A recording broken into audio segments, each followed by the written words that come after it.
Write down heading atomicity.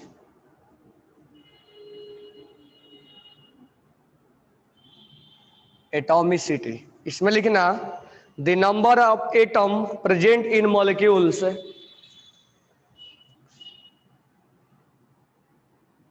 The number of an atom, the number of atoms present in the molecules. The number of atom present in the molecules is called atomicity. Is called atomicity. Is called atomicity.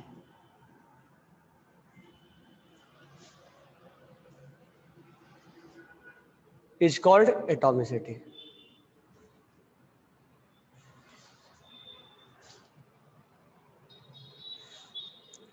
किसी के पास अगर है तो first 5 page का PDF मेरे भेजो।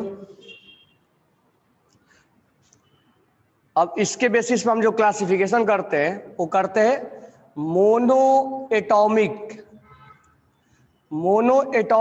Element.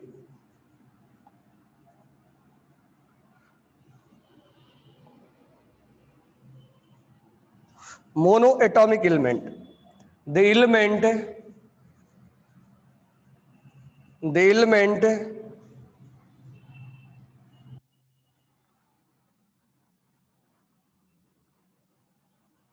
whose molecule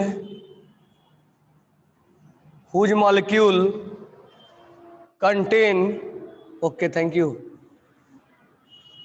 contain only one atom,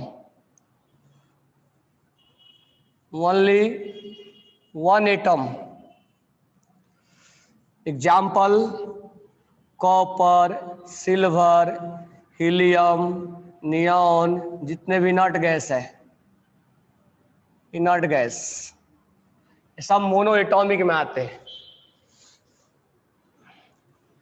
die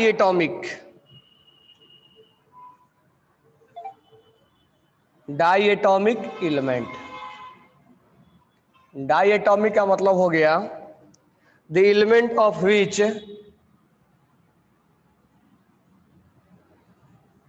the element whose molecules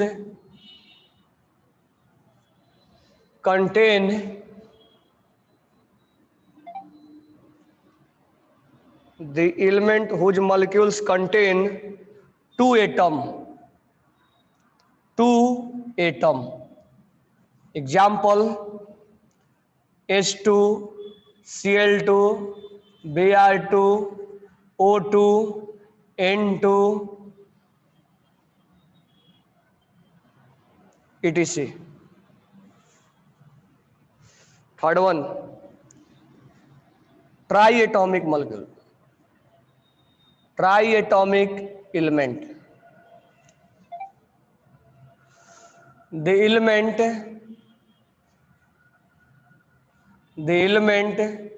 whose molecules contain three atom like O3, Fourth one, polyatomic element. The element whose molecules contain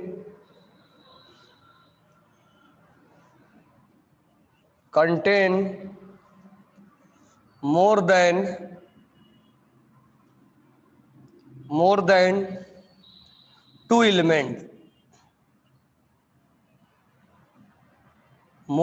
two elements, example P4, S8, P4S8,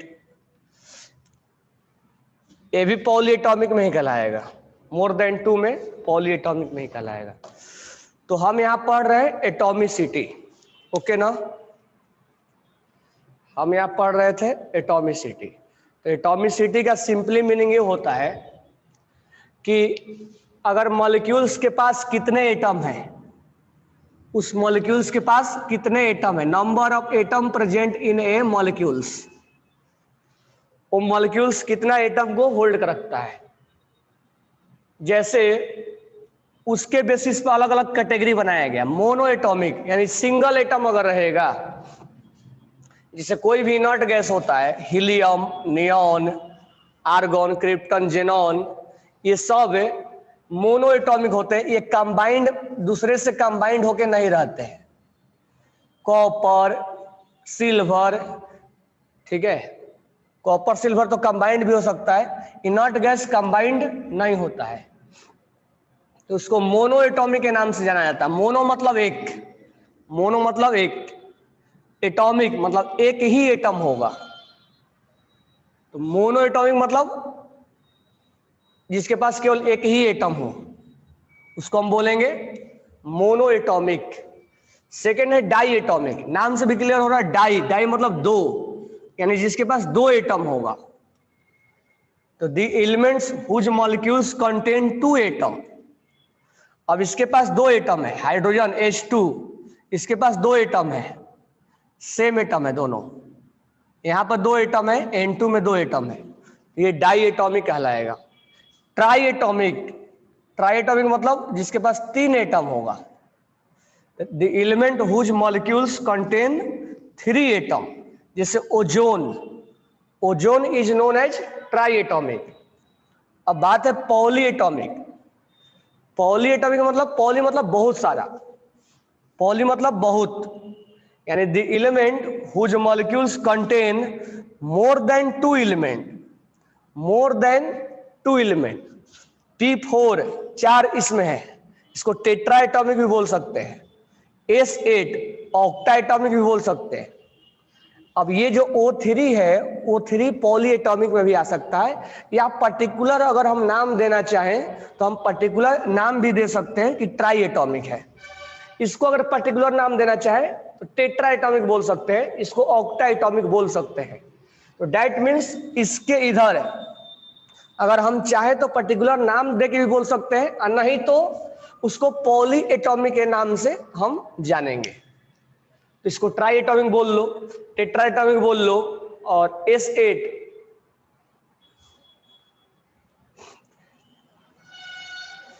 which of the highest number of molecules and atom have, किसके पास सबसे ज्यादा होता है, कौन सा ऐसा element है जो सबसे ज्यादा कंबाइंड होता है।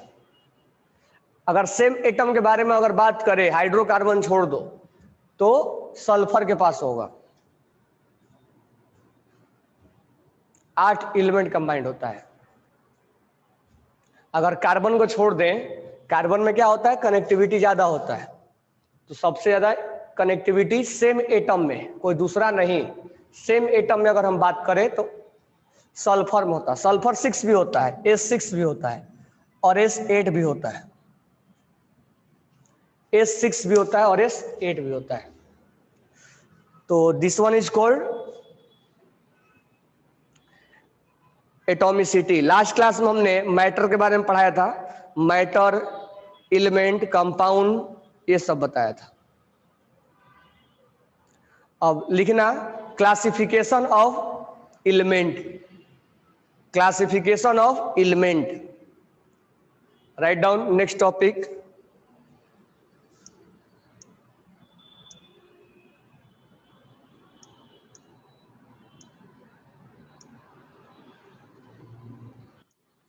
क्लासिफिकेशन ऑफ एलिमेंट, तो इसमें लिखना it was found that, it was found that, it was found that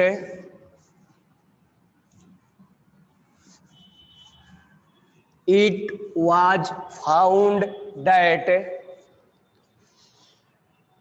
There was a wild variation. There was a wild variation. There was a wild variation. There was a wild variation in the properties of element. In the properties of the element. There was a wild variation in the properties of the element. Hence, based on the properties, hence, based on the properties, hence, based on the properties, they exhibit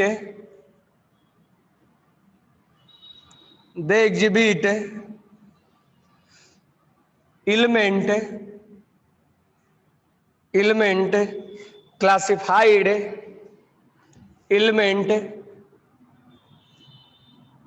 classified into three category, into three category.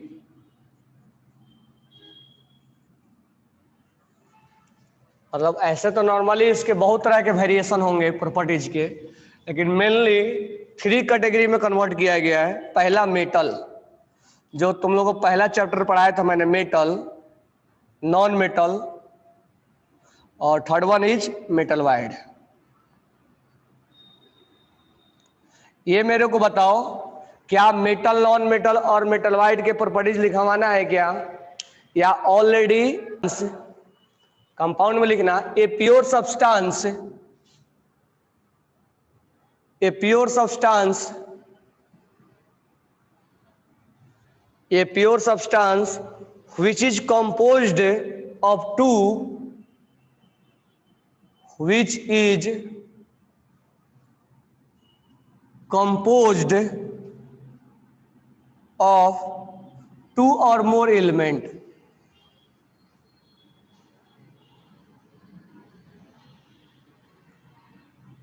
which is composed of two or more element combined chemically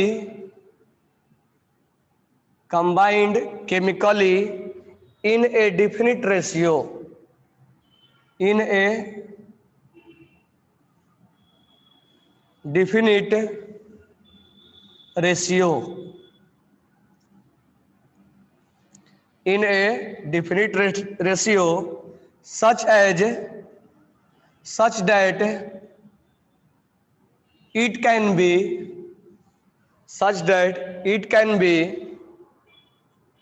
broken,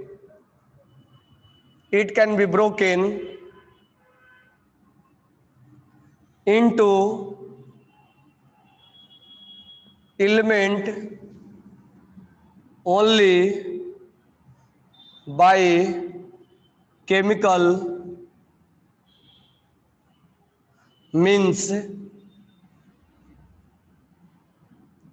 is called compound.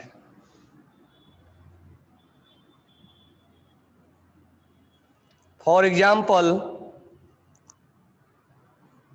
water, H2O, is a compound. Water is a compound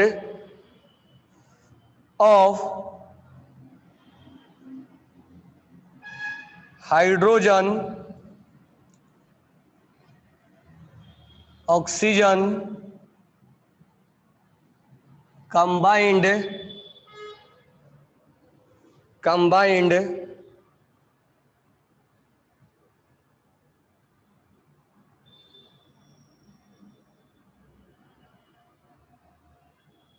together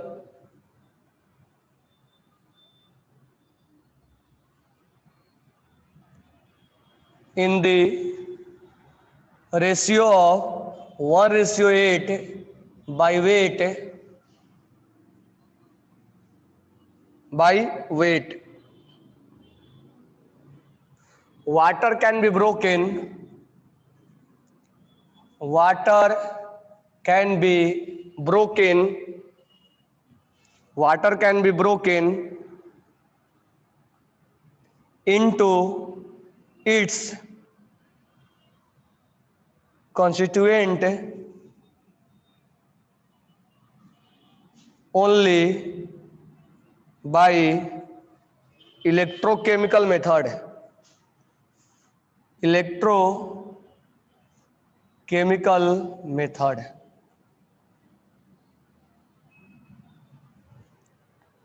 By passing current through its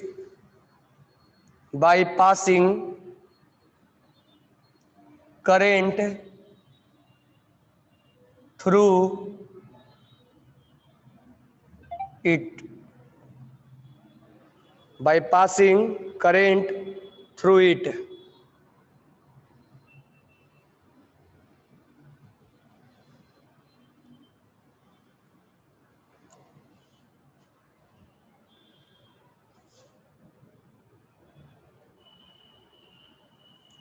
तो compound क्या बोल रहा है?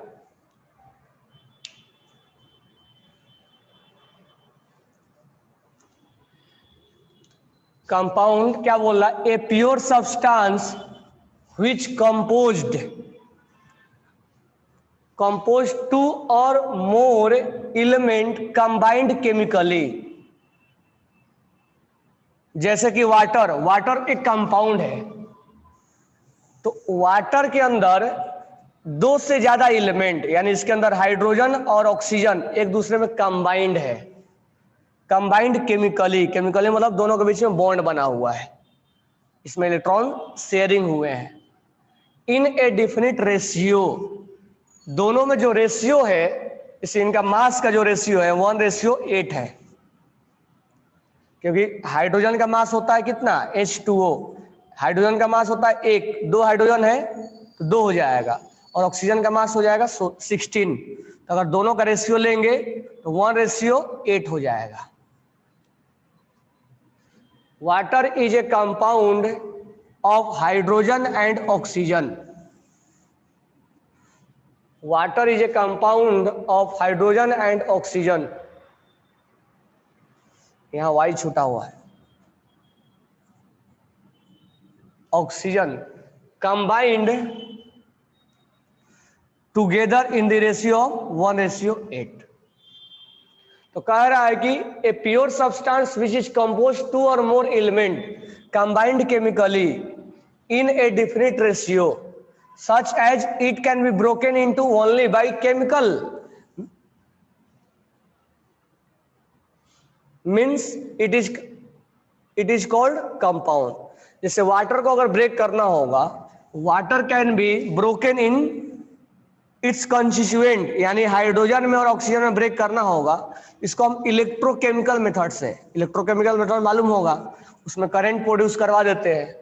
तो जब हम current produce करवाते हैं तो हाइड्रोजन और ऑक्सीजन अलग अलग क्या हो जाता है? डिस्ट्रीब्यूट हो जाता है. तो उसको हम कंपाउंड के नाम से जानेंगे. It is known as compound. Last time बताया भी था कंपाउंड तुम लोगों को, मिक्सचर बता दिया था लास्ट टाइम ना.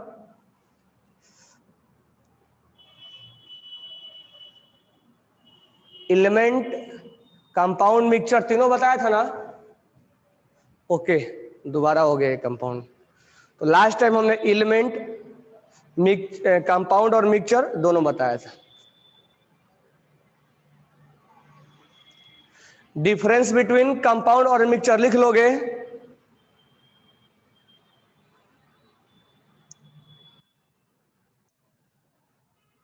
गीता मोटागी और पेजेस भेजो.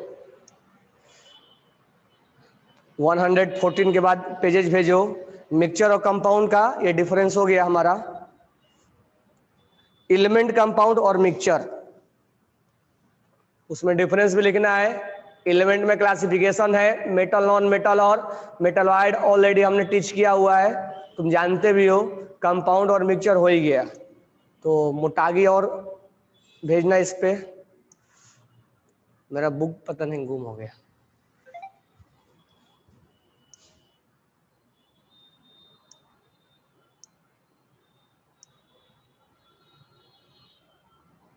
अब लिखो सॉल्यूशन। तो आफ्टर लाइमस्टोन, लाइमस्टोन किसको बोला जाता है? CaCO3 को बोला जाता है, लिखवाया तो था। Limestone is known as CaCO3। हाँ Anurag, limestone is known as CaCO3। तो लास्ट टाइम में हमने एलिमेंट, कंपाउंड और मिक्सचर भी पढ़ा, और इस बार कंपाउंड दोबारा बता दिया।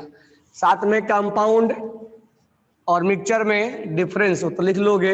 एलिमेंट को फर्दर क्लासिफाइड किया जा सकता है, मेटल, नॉन मेटल और मेटलॉइड। आज हमने पढ़ा एटॉमिसिटी। अब हम नेक्स्ट पढ़ेंगे सॉल्यूशन। तो write down solution. When A solid dissolve in liquid solution, solution when a solid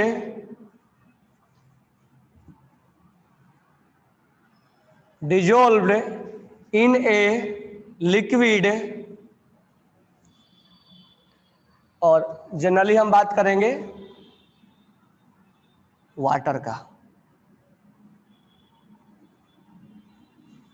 when a solid dissolve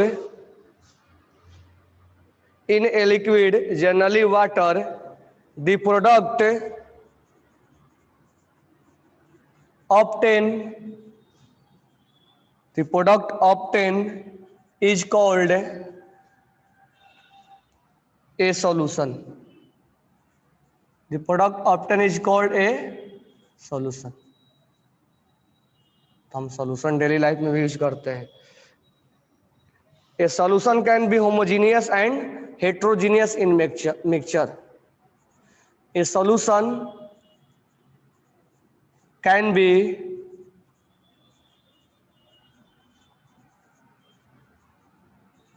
homogeneous and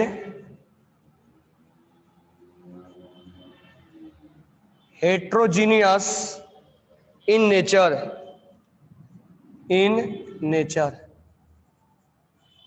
A solution can be homogeneous and heterogeneous in a nature. हम बात करेंगे solvent और बात करेंगे solute. A liquid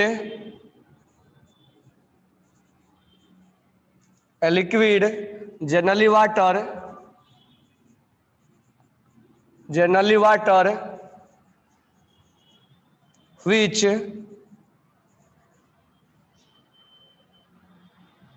which allow a solid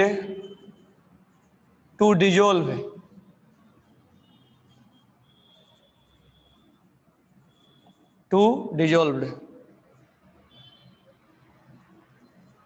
a solid substance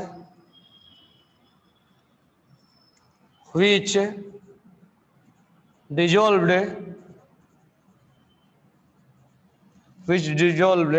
in a solvent.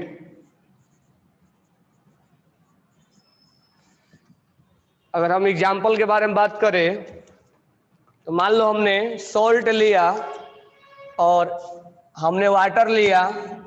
Water के अंदर अगर हमने NaCl अगर हमने सॉल्ट को डिजोल्व कर दिया इस वाटर के अंदर, तो वाटर जो कि लिक्विड है, वाटर प्लस NaCl मिल के जो बनेंगे वो उसको बोलेंगे NaCl वाटर सॉल्यूशन।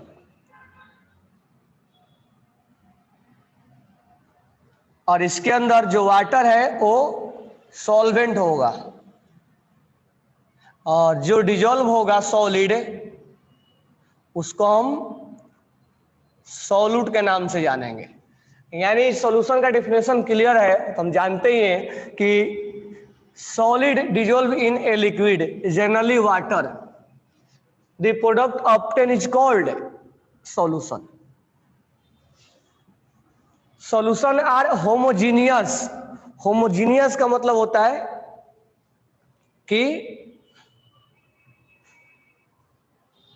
होमोजीनियस का मतलब होता है कि अगर मान लो हमने डिजोल्व किया है, तो डिजोल्व करने के बाद अगर यूनिफॉर्मली डिस्ट्रीब्यूटेड है, अब ऐसा नहीं कि इधर सॉल्ट ज्यादा है इधर सॉल्ट कम है, अगर यूनिफॉर्मली डिस्ट्रीब्यूटेड है, इस पूरे सॉल्यूशन के अंदर अगर सॉल्ट यूनिफॉर्मली डिस्ट्रीब्यूटेड है, तो हम बोलेंगे उसको homogeneous, homogeneous mixture.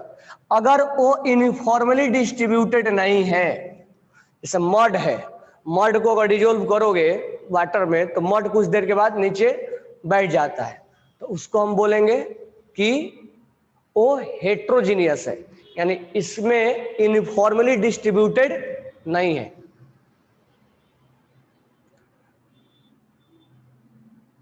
Is it all the compound.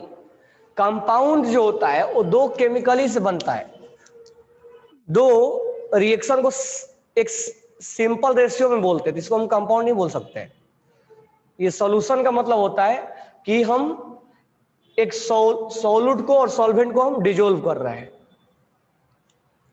तो ये हमारा होमोजीनियस का मतलब और हेट्रोजीनियस का मतलब क्लियर हो गया। ए solution can be homogeneous and heterogeneous. Homogeneous का मतलब होता है यूनिफॉर्मली डिस्ट्रीब्यूटेड, यानी सॉल्ट पूरे में डिस्ट्रीब्यूटेड है, और हेट्रोजीनियस का मतलब होता है वो पूरे में डिस्ट्रीब्यूटेड यूनिफॉर्मली नहीं है। तो अगर सॉल्यूशन में यूनिफॉर्मली डिस्ट्रीब्यूटेड नहीं है तो हेट्रोजीनियस के नाम से जाना जाएगा। और दो बात है इसमें, सॉल्यूट और सॉल्वेंट। जिसको हम डिजोल्व करते हैं वो सॉल्यूट है, और जिसमें हम डिजोल्व करते हैं, जिसको डिजोल्व किया जाएगा वो सॉल्यूट है, और जिसमें डिजोल्व किया जाएगा वो सॉल्वेंट है। यानी a liquid generally water which allow a solid to dissolve, यानी वो लिक्विड जो किसी सॉलिड को अलाउ करता है अपने अंदर डिजोल्व करने के लिए, उसको हम सॉल्वेंट के नाम से जानेंगे। यानी water is a solvent.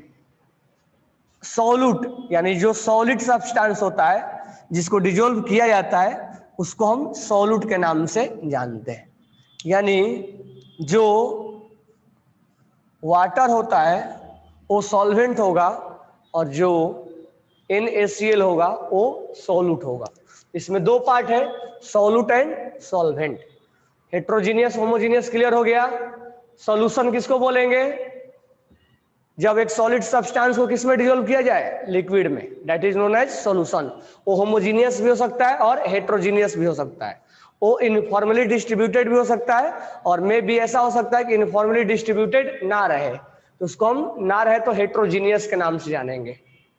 Solute जिसमें डिसॉल्व किया जाता है उसको सॉल्यूट बोला जाएगा, और जिसको डिसॉल्व किया जाएगा उसको सॉल्वेंट बोला जाएगा। It is clear to all?